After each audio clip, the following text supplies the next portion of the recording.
Pilipino at isatinig ang kanilang pinag-isang mithiin para sa isang mapayapa at nagkakaisang Pilipinas.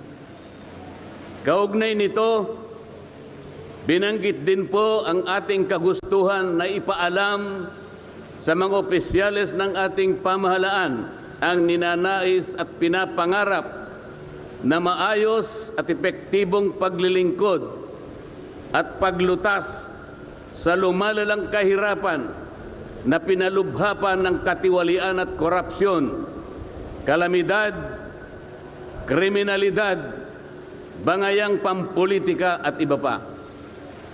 Kinikilala po nating lahat na nagkakatipon ngayon na sa pagkakaisa, kapayapaan at pagkakasundo lamang natin makakamit ang hinahangad na pagunlad at pagsulong ng ating bansa.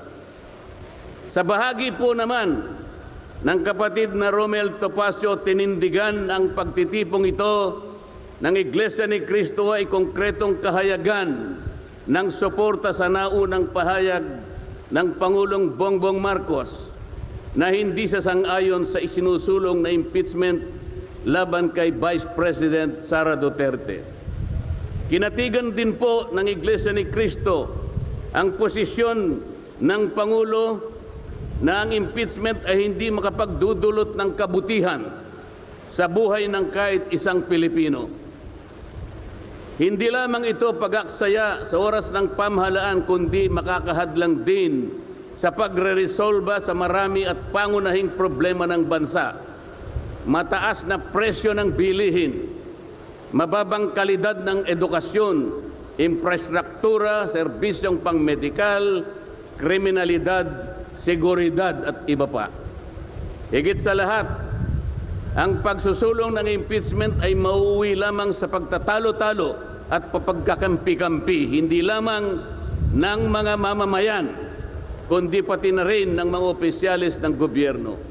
Ipinaalala rin na kapag nagtatalo-talo ang mga nasa pamahalaan, apektado ang taong bayan, at kapag magulo ang bansa, ang mga tao ang kawawa.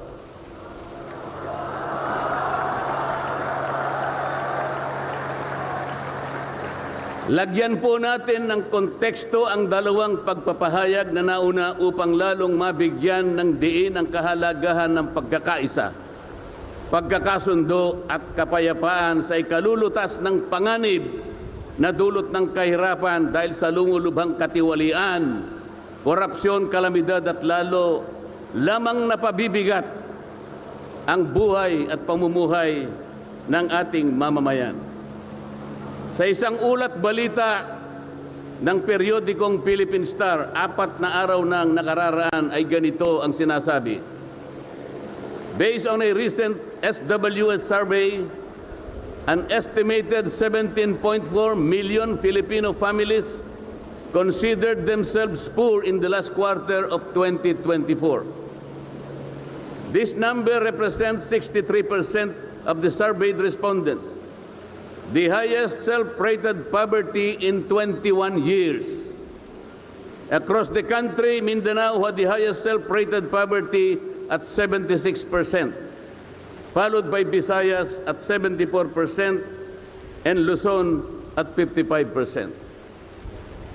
Mga kababayan, sa tayang 5 ang miyembro ng bawat pamilyang Pilipino, nangangahulugan na aabot sa 87 milyong Pilipino sa ngayon ang nagsasabing sila ay mahirap. Katumbas ito ng 75% ng ating populasyon ngayon na tinatayang 116 million o mahigit pa.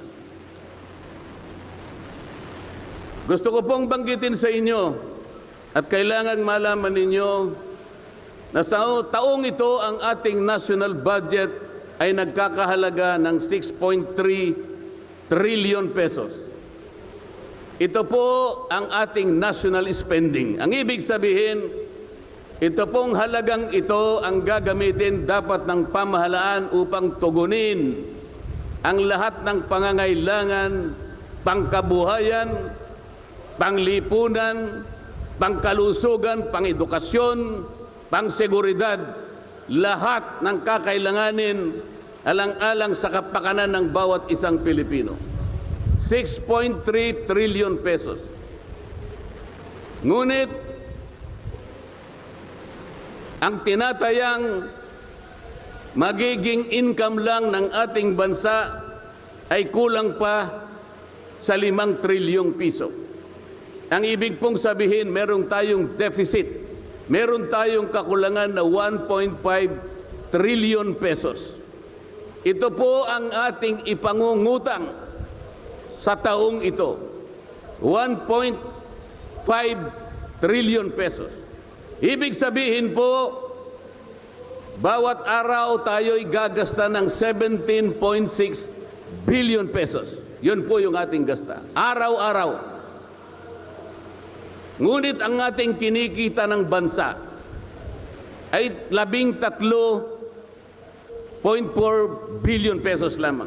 Sa makatwid, ang uutangin natin araw-araw ay 4.2 billion pesos. Katumbas ng 175 million pesos bawat oras. Napakabigat po na hinaharap na hamon at problema ng ating bansa. Hindi po biro-biro ito. Ito po ay pananagutan po ng ating mga opisyales. Hindi po pwedeng talikuran ito. Ganito na po kalala ang problemang pang-ekonomiya ng ating bansa. Ngunit, hindi po yata ganito ang naging direksyon, sapagkat sa halip na po unahin ang mga binanggit nating malalaking problema na kinakaharap ng ating bansa, ang inuna po ay mga bagay na mauuwi lamang sa pagkakampi-kampi at pagkakabahagi ng ating bansa. Bakit po? Nagtatag po ng Quadcom. Ang buong akala ko po sa pagtatatag ng Quadcom, ito po ay 4 na komite sa House of Representatives. Kinonsolidate, ginawang isang makapangyarihang komite na ang buong akala ko, ito ang gagamitin para tutukan ang namumuong problemang lumulubha pa na hinaharap ng ating bansa. Napakataas po ng bilihin, lalo na po yung pagkain ngayon. Nagtanong-tanong po ako, ang isang pirasong kamatis last week is 20 pesos. Tama po ba yun? Ngayon po, may nagsabi sa akin 30 pesos isang kamatis. Ang 1 kilong kamatis, 400 pesos. Tama po ba yun? Ang isang piraso ng siling pangsigang ay 10 piso. Yun po yung sinabi sa akin. Tama po yun? 600 pesos per kilo.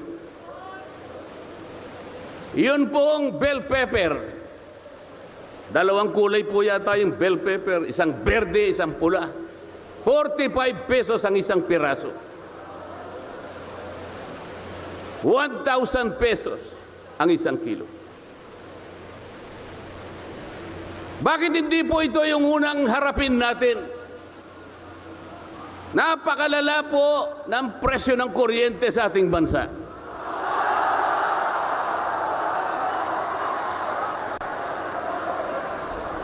Meron po akong isinulong na 10 panukalang batas na ang tanging layunin ay ibaba ang kuryente sa bansang ito.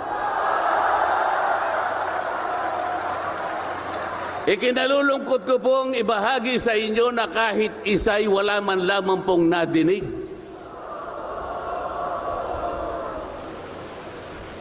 Ano po yung dininig? Pinatawag ang dating Pangulong Duterte, pinatawag ng Quadcom. At ang ginamit na pamamaraan ay yung isinasaad sa saligang batas, Inquiry in Aid of Legislation. Natupad po ba yung Inquiry in Aid of Legislation?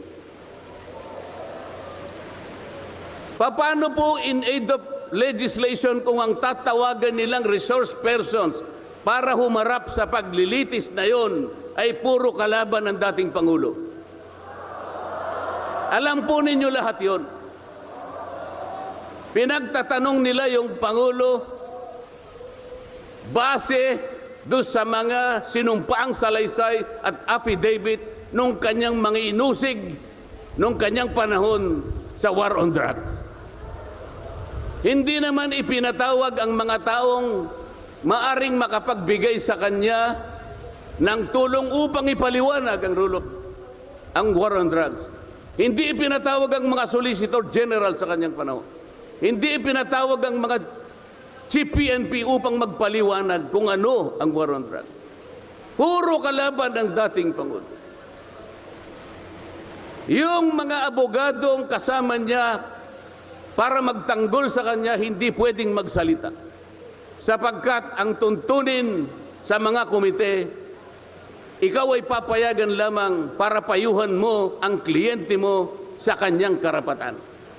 Ngunit paano mangyayari na ang kliyente nila ay papayuhan sa kanyang karapatan kung bubulungan lang siya, ay makikita siya ng isang chairman doon.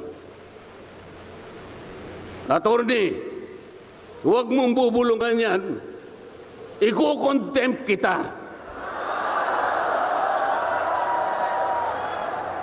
Nasaan na po yung sinabi sa saligang batas na lahat ng inuusig ay meron siyang karapatan sa abogado? The right to counsel. Wala na po. The right to confront your accusers. Wala po mga accuser doon. Ang ginagamit ko ay mga sinumpaang salaysay, hindi man lang in-authenticate, ipinalagay na totoo lahat ang nakasaad ng mga aligasyon. Anong gagawin ng isang tao sa harap ng ganito na walang rule of law at walang due process? Ito po ang pinag-umpisahan ng kaguluhan at pagkakahati-hati. Sa kagustuhan po nila na mausig ang dating Pangulo, ayaw po nilang pumunta sa korte, ayaw nilang pumunta sa piskal. Ano po ba ang sinasabi ng mga desisyon ng Korte Suprema? Kapag ka napatunayan nyo ang isang tao ay maaring nakagawa ng kahit anong paglabag sa lahat ng batas, anumang batas, dalhin ninyo sa piskalya, dalhin ninyo sa korte.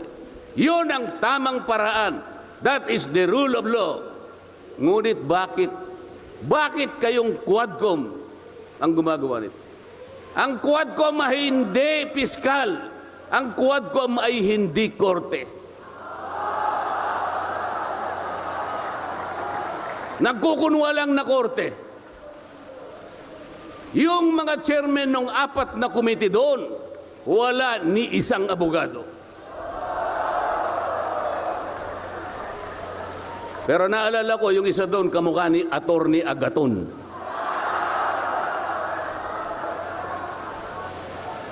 So sa halip na ang unahin ay yung kapakanan ng mamamayan, sa harap at liwanag ng napakaraming nakabantang panganib sa atin, sa ekonomiya, panglipunan, pangsiguridad, korupsyon, katiwalian. Bakit ang inuuna ay usigin ng isang tao na hindi naman ipadadaan sa tamang proseso ng batas?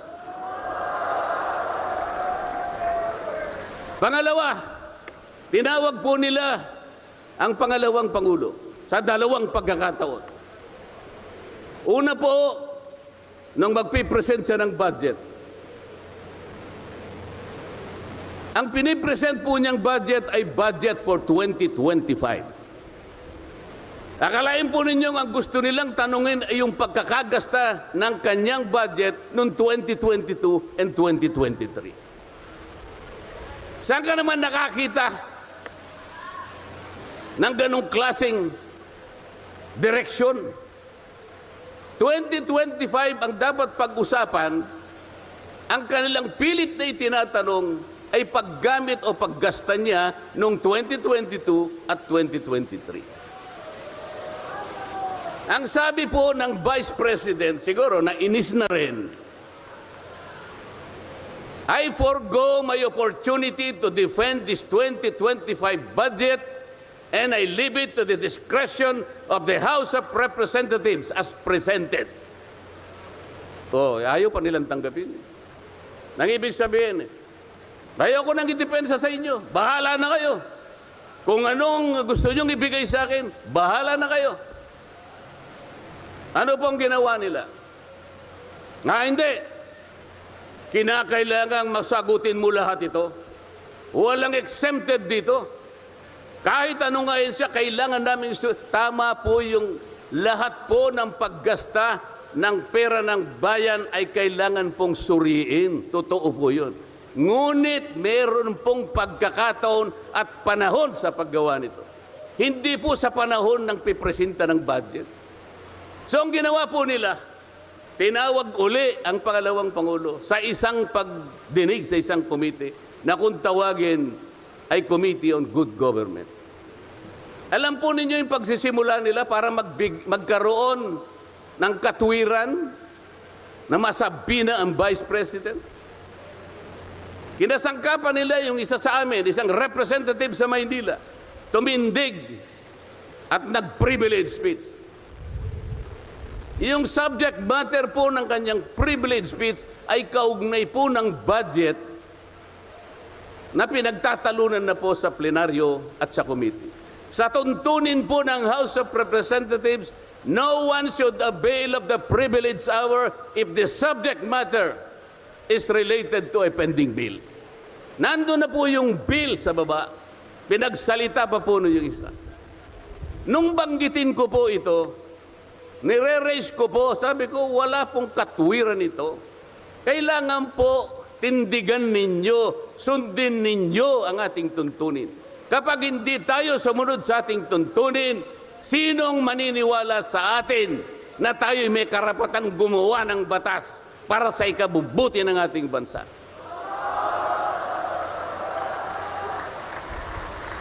Ang sabi po ng chairman, noted.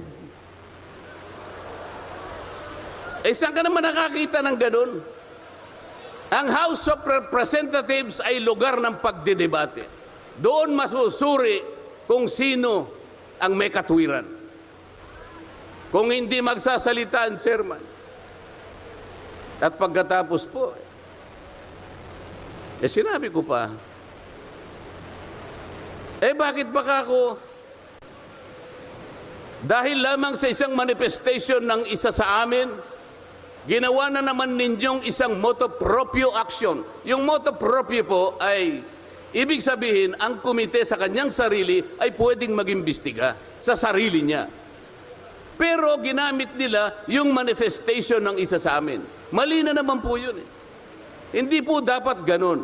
Nung erase ko po yun, ayaw na naman po nilang pumayag. Samantalang ako po, I delivered a full privilege speech. DepEd din ang pinag-uusapan nun. At ang ni-raise ko po ay yung katiwalian involving more than 3 billion pesos covering 3 annual audits of the Commission on Audit.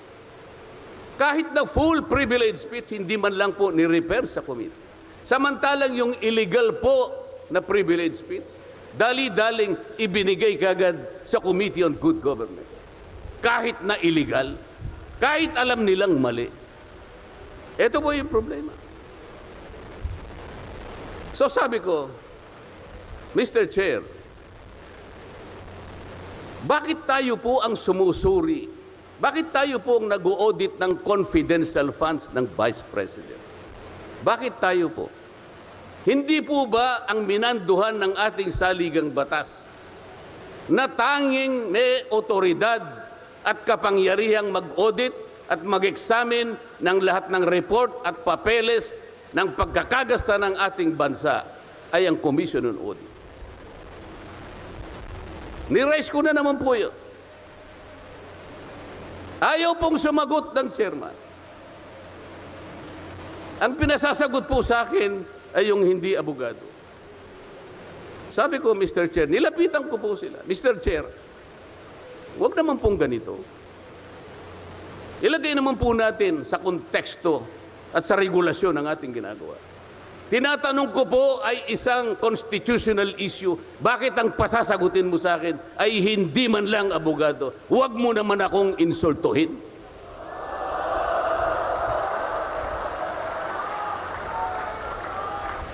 Doon sa puntong yun, alam po ninyo, pati yung kinakain kong hopya, pinagtripan nila.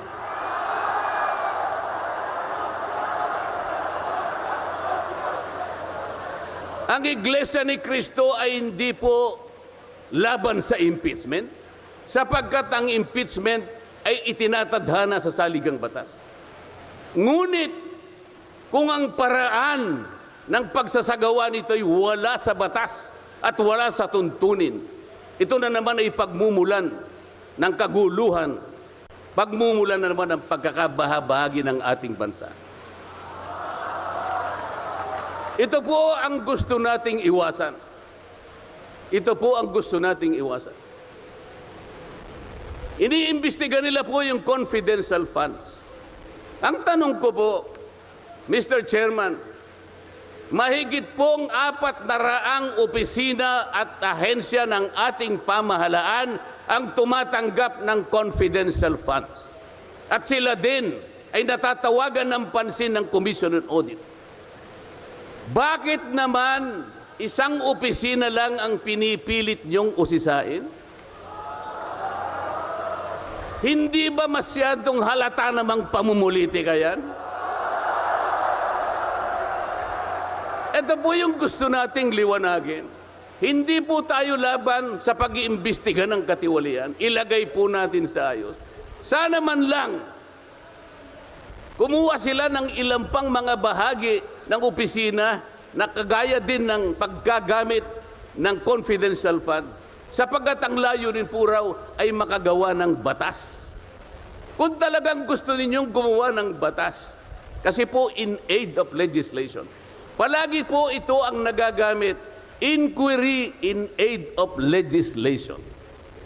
Nasa saligang batas po naman talaga ito. Kaya lang, meron pong limitasyon ang inquiry in aid of legislation. Ano po yung unang limitasyon?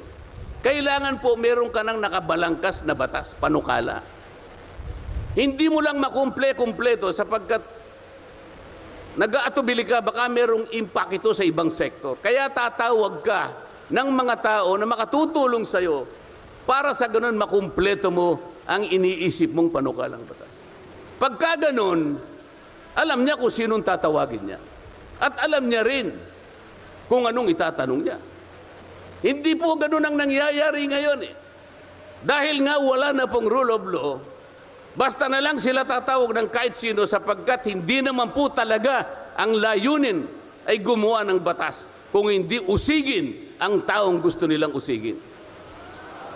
Ito po ang nangyayari ngayon. Kaya nga po, dahil sa kagustuhan nila na talagang usigin ng ICC ang Pangulong Duterte, alam po ninyo, yun lang ang tanging layunin. Sa 13 pagdinig ng Quadcom, 13, nakapaggawa lang sila ng isang batas na kahit siguro po high school graduate pagtatawanan niya yung kanilang panukalang batas. Bakit po? Yung definition na definition lamang po ng extrajudicial killing ay talaga pong matatawa ka na. Tayo ko na pong pahabain yun. Ibig sabihin, ang layunin talaga ay hindi in aid of legislation, kung hindi in aid of prosecution, in aid of persecution.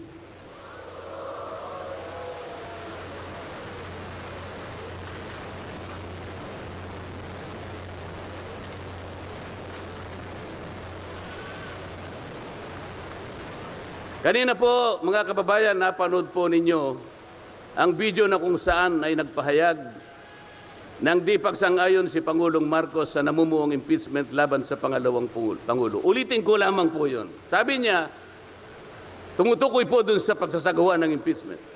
This is not important. This does not make any difference to even one single Filipino life. So why waste on this? What will happen if somebody files an impeachment? It will tie down the House. It will tie down the Senate. It will just take up all our time and for what? For nothing, for nothing. Sabi po niya ito, none of this will help improve a single Filipino life. As far as I am concerned, it is a storm in a teacup. It's a tempest in a teacup. Ang ibig sabihin, isang napakaliit na bagay na pinipilit ninyong palakihin. Napakalaki ng problema ng bansa ang inaharap natin. Ito ang ating atupagin. Ito yung gustong mangyari ng Pangulo ng Republika ng Pilipinas.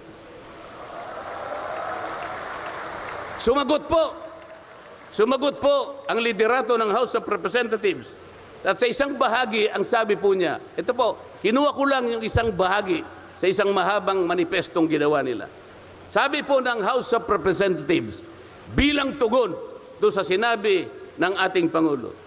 Sabi po niya, together, let us rally behind our President to protect and preserve the gains of democracy as we build a stronger, more united, and more prosperous republic.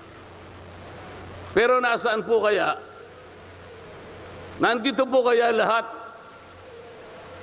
yung mga sumama sa manifestong ito na sumusuporta na mag-rally tayo sa likod ng Pangulo? Tayo'y magkaisa upang panindigan yung nauna niyang pahayag na ang gusto nating unahin na pagkaisahan ay yung pagtugon, pag-address sa mga problema ng bansa. Nasaan kaya sila? Nandun kaya sila sa likod ng Pangulo o tayo lang lahat? Sa makatuwid tayo pong lahat ngayon na sama-samang nagkakatipon ngayon na hindi ko mabilan kung ilang, baka meron 1 milyon po yata. Tayo pala ngayon ang nagkakatipon sa diwa ng tunay na kapayapaan at pagkakaisa na nagrarally ngayon. Sapagkat tayo lamang ang nasa likod ng Pangulo sa kagustuhan niya na harapin natin ang mga hamon at nagbabantang problema ng ating bansa. Sapagkat, sabi niya, totoo naman, ang impeachment ay hindi makapagbibigay kahit anong butil ng kabutihan sa buhay ng isang Pilipino.